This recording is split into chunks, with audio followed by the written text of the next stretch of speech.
Welcome to Atlanta Tarot. This is the tarot forecast for Gemini for the month of March, including late February 2026. So Pisces season, emotions coming through to your water, coming through to your air. Let's see, you are in your 10th house of the legacy that you want to leave behind. What do you want to be known for in this world? What is your point for being here? Like what? Doing a good job, being a good father, being a good mother, you know, being a good work colleague, all those sorts of things. Having lots of money, all sorts of things that we want to be known for. Being kind, all those things. So your legacy that you wish to leave for later. Energy around is the Lovers, and it's your card, Gemini, so big decisions to be made in relationships coming through. Now, even though it is the Lovers, and it does really pinpoint relationships, it also can just talk about big decisions. Now, Geminis are very much people of communication and of just getting things going. You're very sort of motivated, ideas-wise, everything-wise, to do with your logic and your mind. So, but we've got big decisions to make. And it is your card, so it holds a lot of weight. Where you are right now, Gemini, it's very intriguing. King of Cups. Who is this man? Very emotional person. Could be your partner, father, or somebody around you, or it could be just an energy, the energy of this King of Cups who keeps his lid on his emotions. And don't be mistaken, you may think that this King of Cups doesn't have any emotions, doesn't voice them, but he still has them, but he has a different way of showing it. So he is the centre of the whole reading today. So let's see, and for the next 4 weeks, so let's see what has influenced him to come through. Why do we need to focus on him? What is the challenge? What is the influence? Two of Cups, soulmate card. So very much a soulmate card, and once again it's Cups, so fitting in very perfectly to the energy of Pisces, your soulmate. Now soulmates can be platonic or romantic, but nevertheless either. You still need to focus on the fact that that is definitely what these energies, the King of Cups, is bringing. You may feel, oh my God, you know, that person teaches me a lot. Or I teach them, so it's a teacher-student. It's that kind of energy too, that kind of soulmate energy is, you know, you kind of learn from that person and that person learns from you, so it's like a contract. And then once it's done, but here it is, so, sounds really intriguing. Okay, let's see what's behind it, Gemini, and see where we're going with this. My God. I've got the King of Pentacles. So he's the practical person. And we can literally allude to him as the person, that male energy of man of few words. But what he does do is give good advice, and it's usually correct. So he sits there and, you know, nicely sort of juxtaposed with the King of Cups. So men often, or males often, are very practical beings. Emotions are shown through different ways, and females kind of interpret. But he is a really good advisor, so if he is a person that you really trust, and you can go and say, what's going on? Can you interpret this energy of the King of Cups for me from a male perspective? I always ask that to males. I say, what does that mean? Because we need that interpretation. It's like men get together and go, I don't know what she's just talking about. So there you have it. But yeah, he's really a good person. an ally to have on your side. Often it's like a father or somebody that you really trust that you can go to about this sort of thing. Big decisions, once again, don't forget. Recent influences, temperance, right time, right place, divine timing coming in, Sagittarian card, your polar opposite sign, Sagittarius, very sort of like you, but they're very sort of much movers and shakers like you, but in a different way. So it's sort of saying the time is right to make the decision. Things are balanced in terms of whatever's going on with you, with what we've already read about, interpreted. So take the bull by the horns, Gemini, and just sort whatever needs to be sorted. Make that decision. The lesson. Eight of Wands, giving your personal power away. Don't do it. Say no rather than yes.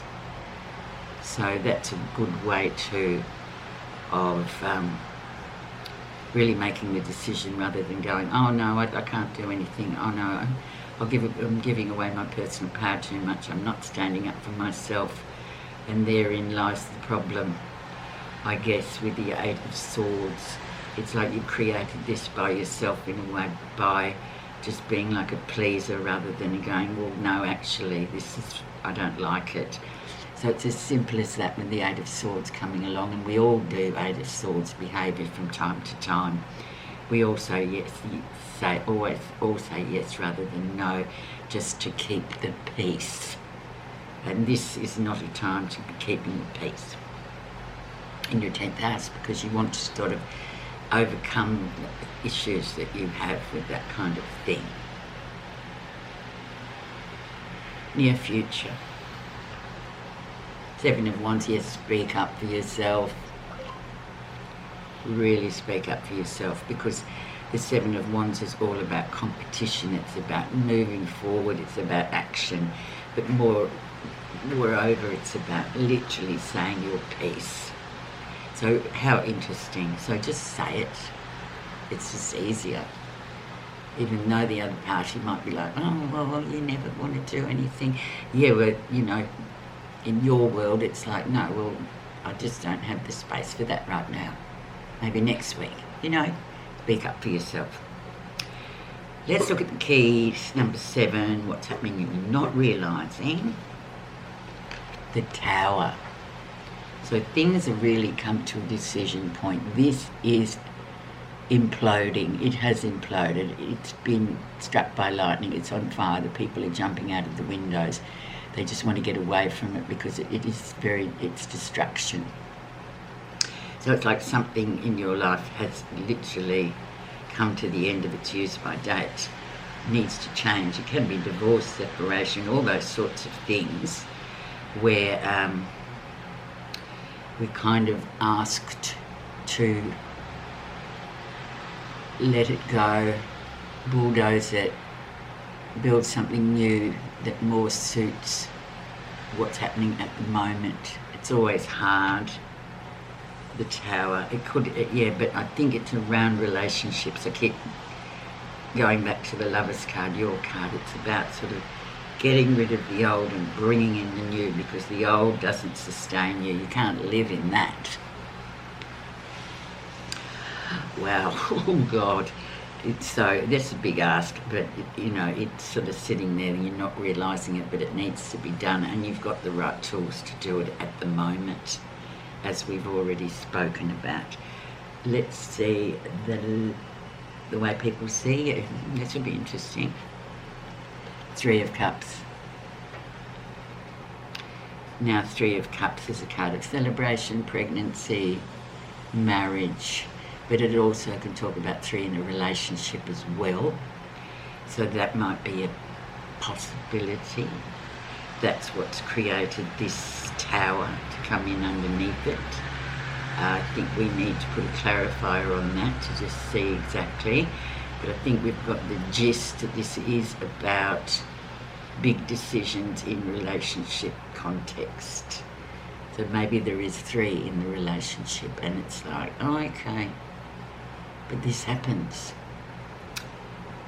Okay, oh my goodness. Positive feelings. Hanging on rather than letting go. So hoarding emotions, hoarding money, hanging on to things that need to be let go of, and you know this. You absolutely know it. So it must be dealt with because you need to let it go. Whatever it is, let it go. And you will find things change. And if you keep hanging on, you keep getting this tower, you keep getting this destructive sort of thing that it's like used by date has gone. Okay? Difficult to interpret, but that's what it is. The outcome, let's see what we're going to do. Knight of Wands moving along. Someone moving along rather quickly, a lot of energy going, a lot of travelling. Could be that you're moving here and moving there. Travelling here, travelling there. Just short trips really, nothing major. But it is travel, but it's also life in the fast lane, things going quite quickly. It can talk about a young, immature male here who maybe, I don't know, he's got something to do with it. We've got 3 male entities and energies in here at the moment. So this one comes and goes. It doesn't, it's just like a message. He's a messenger and he comes in. Everything's great, fun, fabulous, but then he's gone. On to the next thing. So we'll see. But if it's, yeah, I leave that to you to interpret separately, individually. I'm going to clarify on the 3 of Cups because I'm feeling like it's something to do with 3 in a relationship. There's nothing untoward about it really. You'd need another card set up to indicate that affairs or something like that. It's just that there's an extra person in there. We've got 2 here and then we've got 3. Okay, so let's see what the clarifier says. The cow. Nourishment, abundance, asking and receiving. Maybe that's what you're not doing. Number 20, the cow's really good. The cow says, take my milk, I can always feed you. I'll eat the grass of the god and goddesses and in turn pass good fortune on to you. Nourishment is never ending. When I appear on your path, don't forget to till the soil so the grass may grow. Abundance is made manifest out of a universal system. Do your part and I will do mine. With joy. Ask and you will receive all the blessings I have to offer. The cow reminds you there is no shortages of blessings in this world.